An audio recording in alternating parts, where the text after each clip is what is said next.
was going to go straight into my speech, but I can't quite do that. So I'm going to start in a second. I just want to thank everyone for coming out on a very traditional Welsh summer day.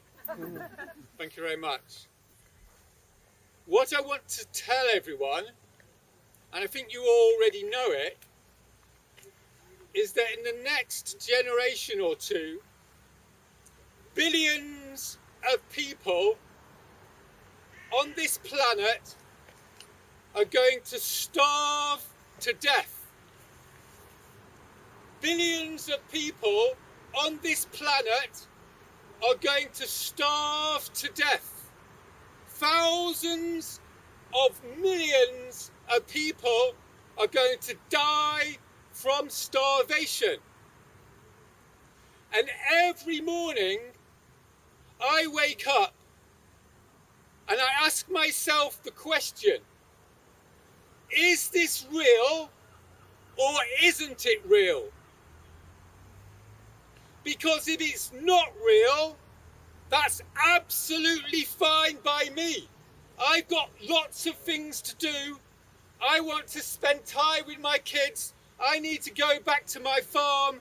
I want to leave it up to Greenpeace and Friends of the Earth. If millions and billions of people aren't going to be starving, that's fine. But maybe it's true that billions of people are going to starve to death in the next 2 or 3 generations. 3 weeks ago, I talked to Peter Carter, a world-famous scientist, 20 years in the IPCC process, an expert for 3 decades on the climate catastrophe. And he gave me all the science, all the euphemisms we're used to hearing. And I said to him, well, Peter, what you're saying is billions of people are going to starve to death. And there was a pause. And he said, yes. Yes.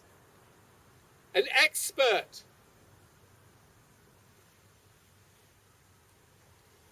Last autumn, I was on Hard Talk. And I said 6 billion people are going to die. The whole of the scientific establishment came down upon me. Extinction Rebellion head office didn't know what to say. It was embarrassing, but it turns out it's correct. Give or take. There's a guy called Kevin Anderson, the professor of climate change at Manchester University. He said a few years ago, we're looking at the end of civilized life, an organized human community. Something along those words. You know the sort of phrases these guys use. What he was really saying is that billions of people are going to starve to death. And you know what? No doubt he might send me an email next week saying, Roger, you got that wrong. It could only be 500 million. That's still 10 World War IIs. And there's the Potsdam Institute, arguably the main institute in the whole of Europe on the climate catastrophe. And the guy who runs it said, we're looking at 1 billion people left. What does that mean? Where have the other 7 billion gone? They've starved to death. But he changed his mind. He sent a private email to Extinction Rebellion. And you know what he said? You say, I think I've got it wrong. It's only half of the world's population. But don't tell anyone. Seriously. The ordinary people of Europe don't need to know that it's only 4 billion. And there's an Australian think tank, very well respected. They said at 4 degrees centigrade, 4 degrees centigrade is what the government has just been asked to adapt to, will involve half the planet being uninhabitable. But don't worry, it's only for 6 months of the year. I thought I'd better put that in as a correction. So let's think for a minute. 4 billion people, where are they going to go for 6 months of the year? An interesting question. If you're a psychopath, so it seems like billions of people are going to be dying of starvation. And the question we're all asking ourselves is, why the fuck is nothing happening? Right? Yeah. Why is nothing happening? Why has nothing happened for 30 fucking years? I did a speech last year in Penzance, and a woman came up to me a while ago. She said, "Great speech, Roger, but I think you are overdoing it a little bit." You know how people do that? When it gets a little bit tricky. And I saw her 2 weeks ago, and she said, "Actually, Roger, I don't think you're overdoing it. Because we've just had COVID, haven't we? We're in the middle of COVID. We've got 50,000 grieving families in this country because of government incompetence. 6 months ago, who would have thought that the whole economy would be closed down in a month because of a little bug? You know what this is called? Nature. Nature will kill us. This is what climate change is.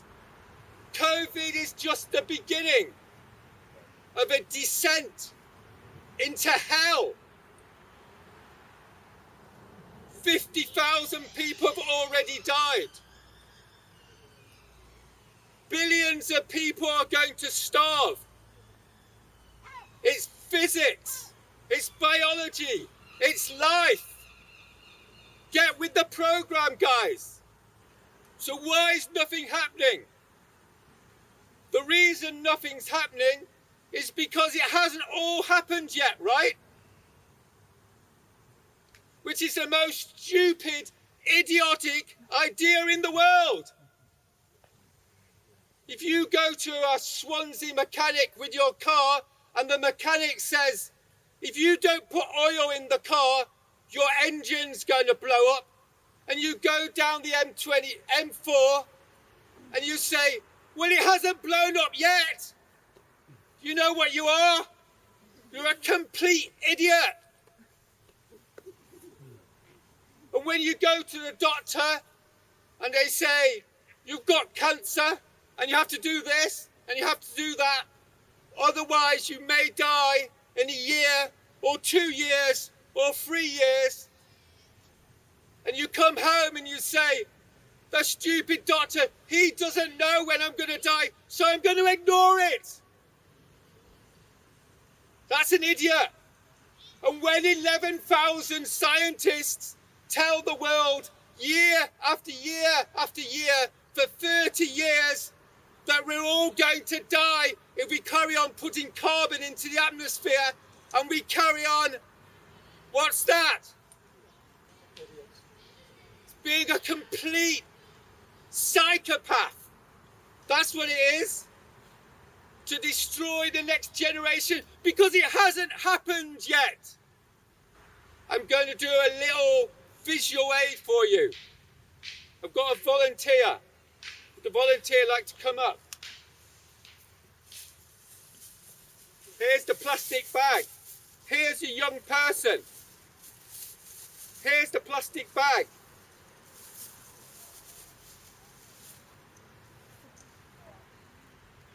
Some visual aid. How many minutes before she can't breathe? She's not dead yet though, so it's okay.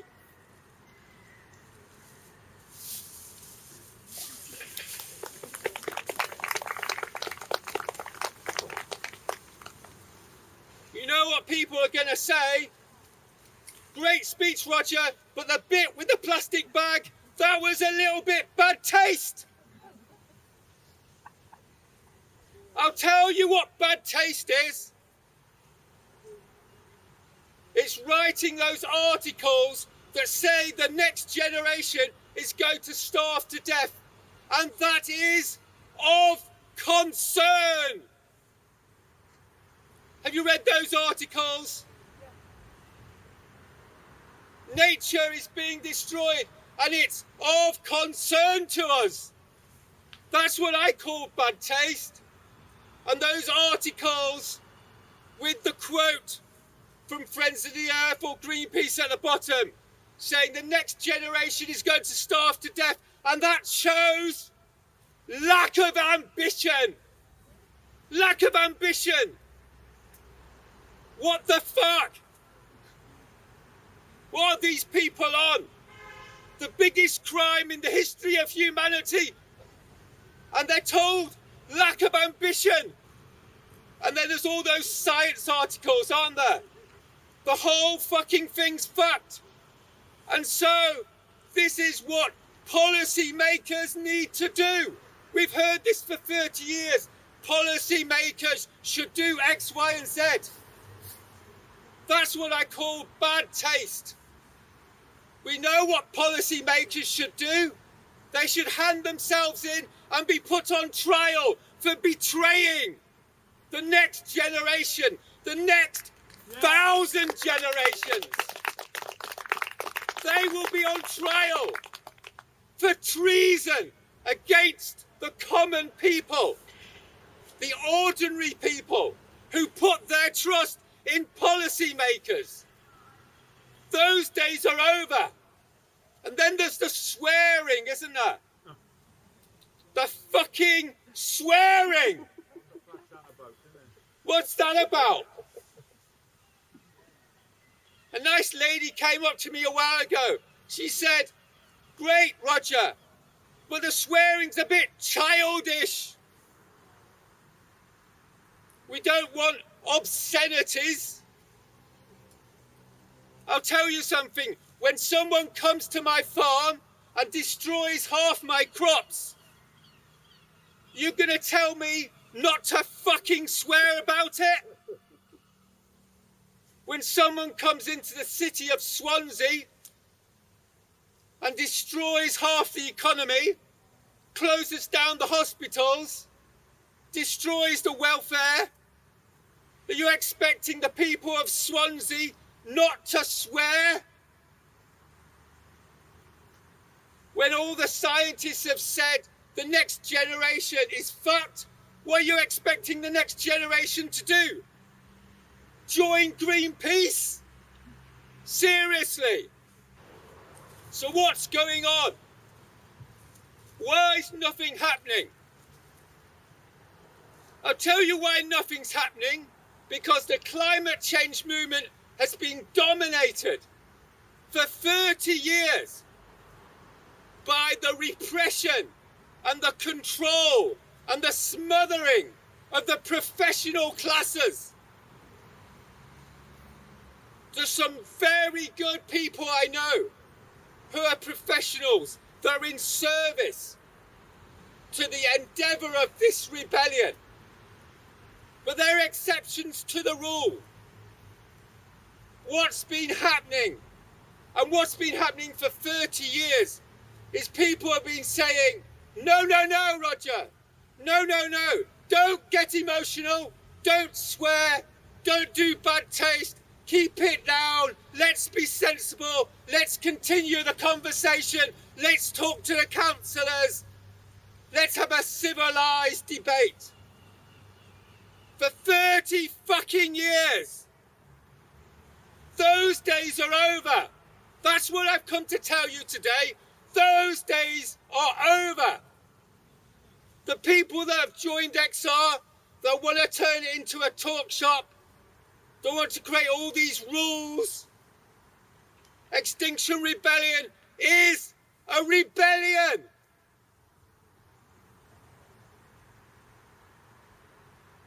I give you a few examples. What the professional classes like, what the educated people like, is words. Words, words, words, words, words. Social media and words. Demands, more words. Social justice, racial justice, it's all fucking words. If you're serious about justice,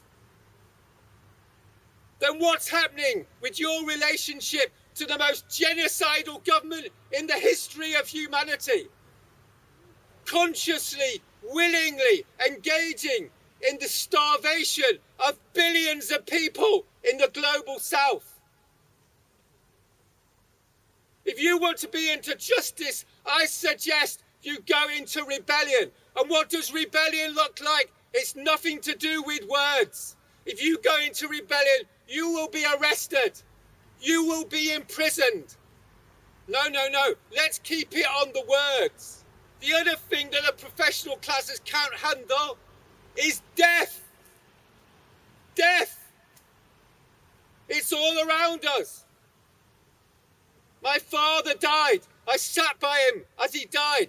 My mother died. I sat by her. Death, it happens. Ordinary people can handle it. But professional classes can't handle it. They can't talk about it. They have to take it out.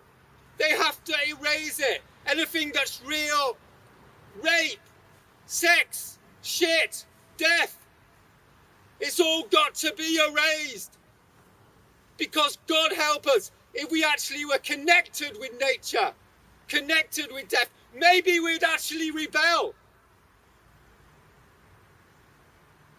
When I did the first Heading for Extinction talk, I said that the Nazis invaded Russia. They captured 3 million Russian Soviet troops.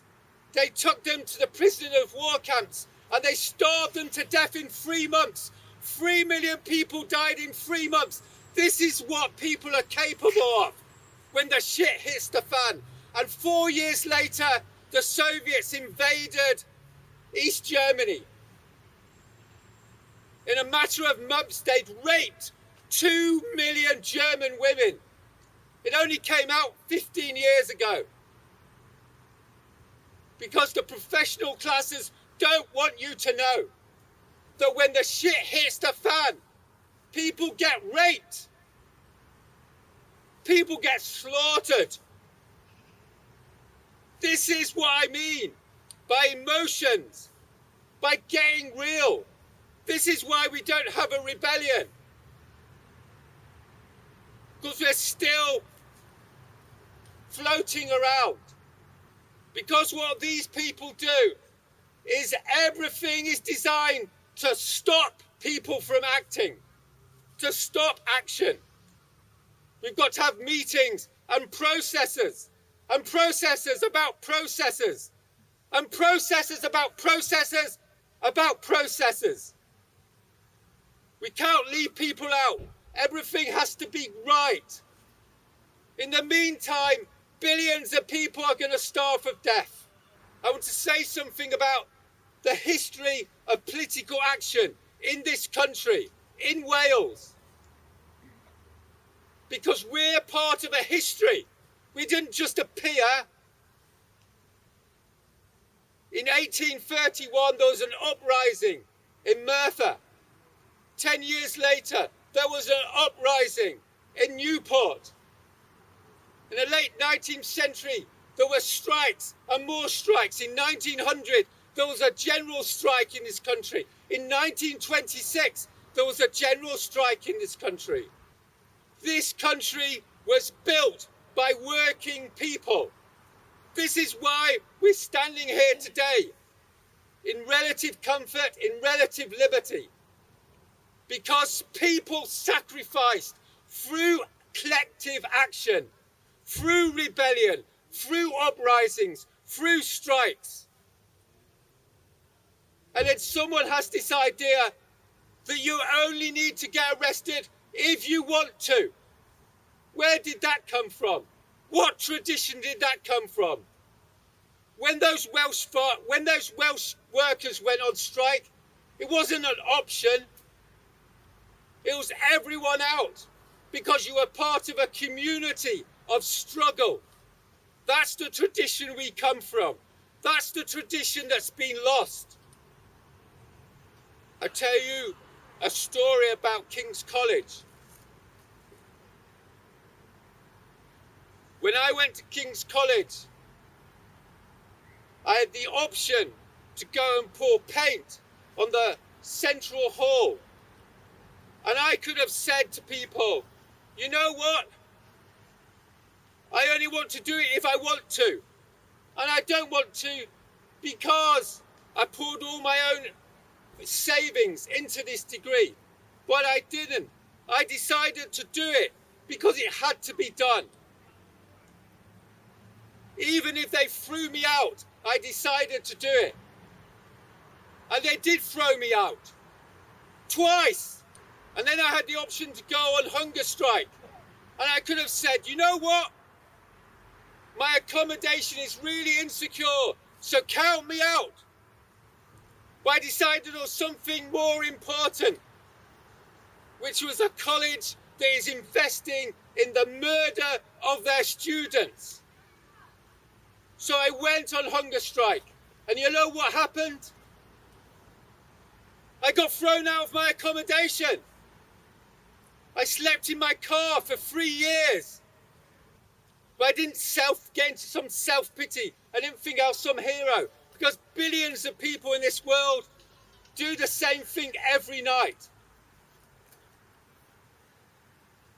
So when you go down to London and you got arrested once and you're thinking, I have to get home to my kids, ring them up and say, kids, I'm here to save the next generation from genocide. And once you've been arrested once or twice, and you have to say, I've got to go home because I'll lose my job, ring your boss up and say, I'm here to stop the biggest crime in the history of humanity. And when your partner rings up and says, get over this nonsense, just say, get with the programme and put the phone down. There's something more important, right?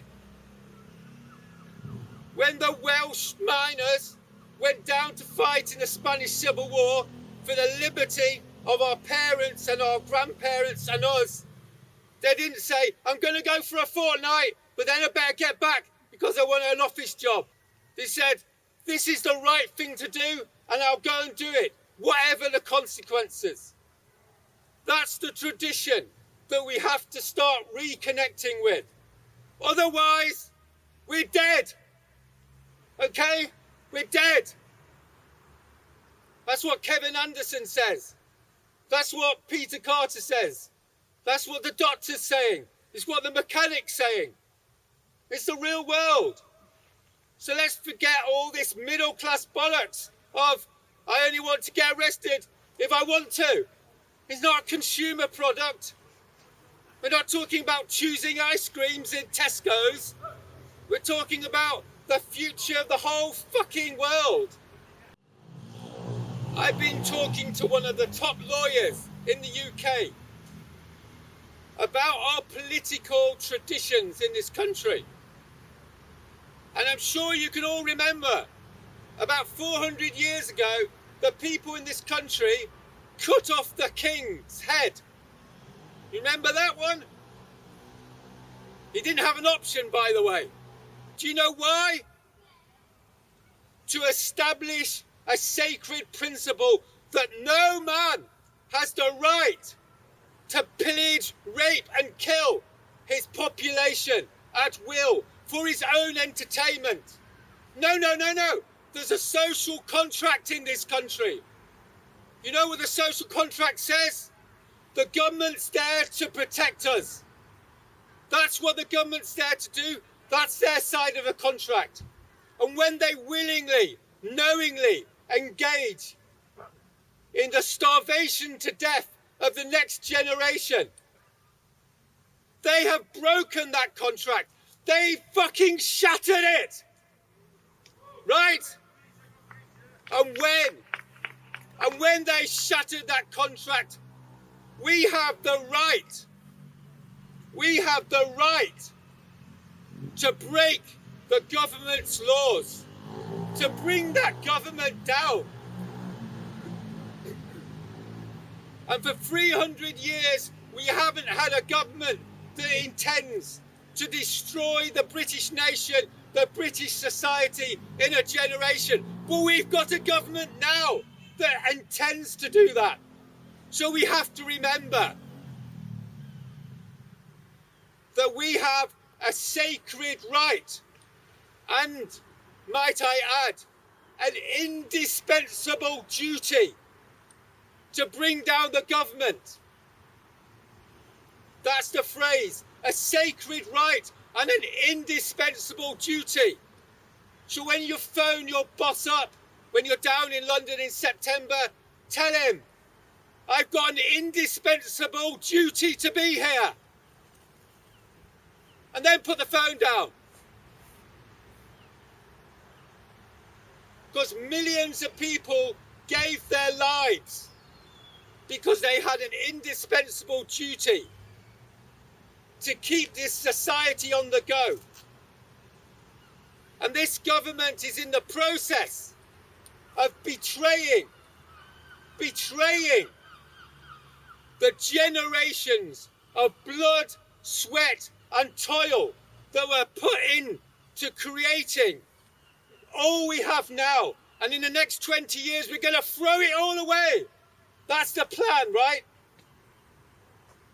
There's all these sophisticated people in London, and they ring me up and they say, Roger, great job, but you've got to give people good news. Otherwise you upset them and they'll go away. I've been upsetting people for 2 years now. That's how Extinction Rebellion was built, on upsetting people. But there's still this idea, in, dare I say it, the North London professional classes who phone me up to give me advice, say, you've got to give people the good news. There's no good news. Okay? There's no good news. That's the truth. It's gone. It's fucked. Sorry. Do you want me to lie? But there's a paradox. And the paradox is the good news is that there isn't good news. We've got nothing to lose. That's the good news. There's nothing to lose because it's all going to go. The good news is we're going to get hurt anyway. That partner's going to leave you anyway. You're going to lose that job anyway. Your kids are going to starve to death anyway. And that's the paradox. Well, rebellion is what people do when they're going to get hurt anyway. That's what gives them the strength to go out. Because they're not bargaining anymore. They're not hoping anymore. And when people go out and rebel with that clarity, that's when the miracle happens. When hope re-emerges. Because then, and only then, will we deserve a little bit of hope. When people go out and rebel, regardless of whether they lose their jobs, regardless of what happens with their kids, regardless of what happens with their families.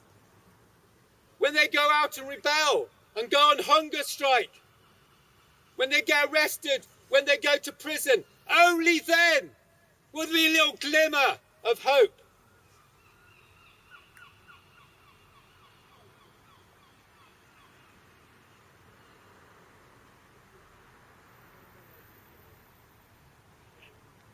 I want to finish off by coming back to this question of tradition.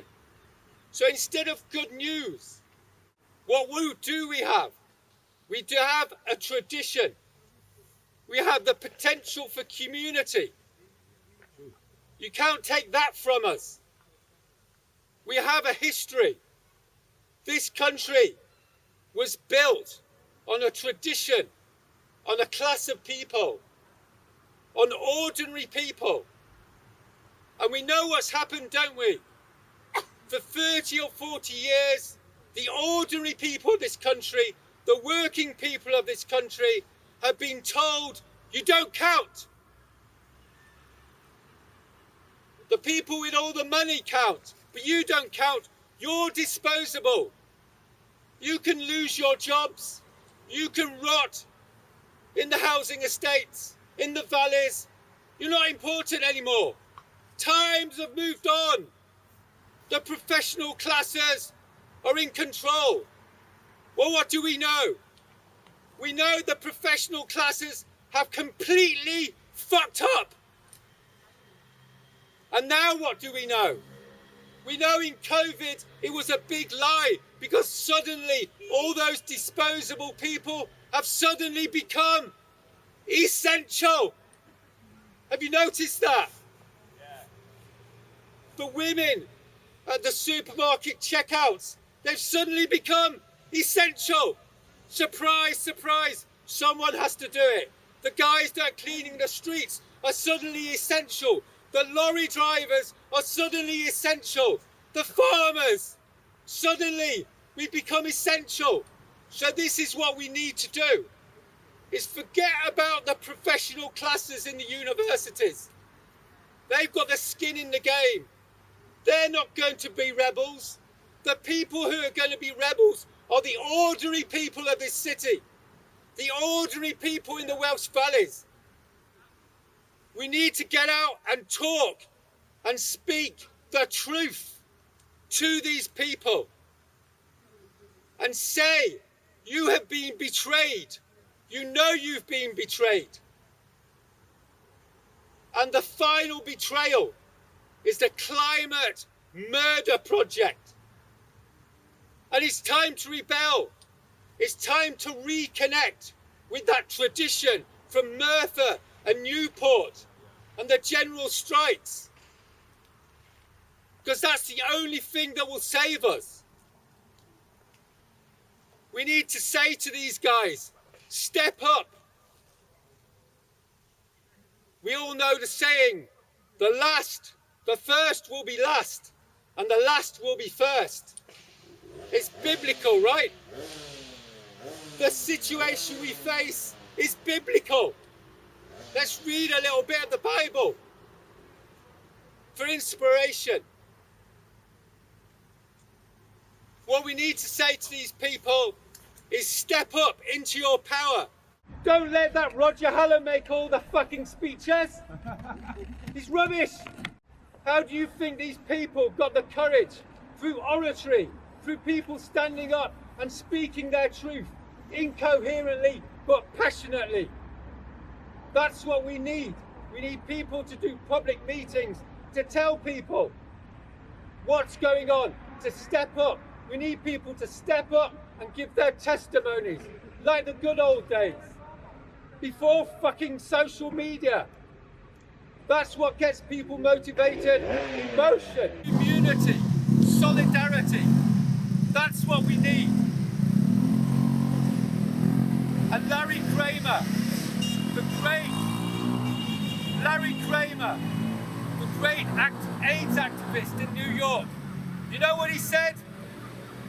He said, you better get powerful, otherwise You're gonna die. You're gonna have to get powerful, people. You're gonna have to step up. You're gonna have to speak your truth. I haven't got a big flowery end for you. When you do your speeches, you can do that. The reason is something we all know, which is words are cheap, right? I can stand here and make as great a speech as you like, but it means fuck all if I'm not doing anything. There's loads of people in this world, they're all on the internet, right? Telling you this and telling you that. But what's going to change this world is action. Action. Action. I'm going to go to London. And I won't be coming back until the government decides to get its shit sorted. Or I'm in prison. One or the other. I'm not coming back unless one of those two things has happened.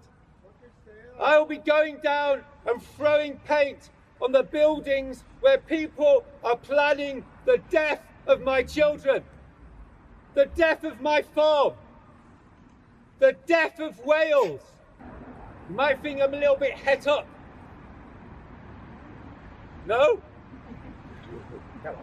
Actually, I'll confess something. I'm quite enjoying myself recently. Do you know why? Because I'm calm, believe it or not. I'm not desperate anymore. I'm not trying to bargain with people. I'm not trying to get an official position in XR anymore. I'm not trying to impress people. I'm doing what is obvious, which is rebelling. And that gives me a sense of freedom. A sense of freedom from the stress of denial, the stress of lying to myself. We all know what we mean, right? But when you decide to rebel, you are free. That's what I invite you to. And like the great American civil rights slogan, we are free. Free at last. Free at last. I'll see you all in London. Thank you very much.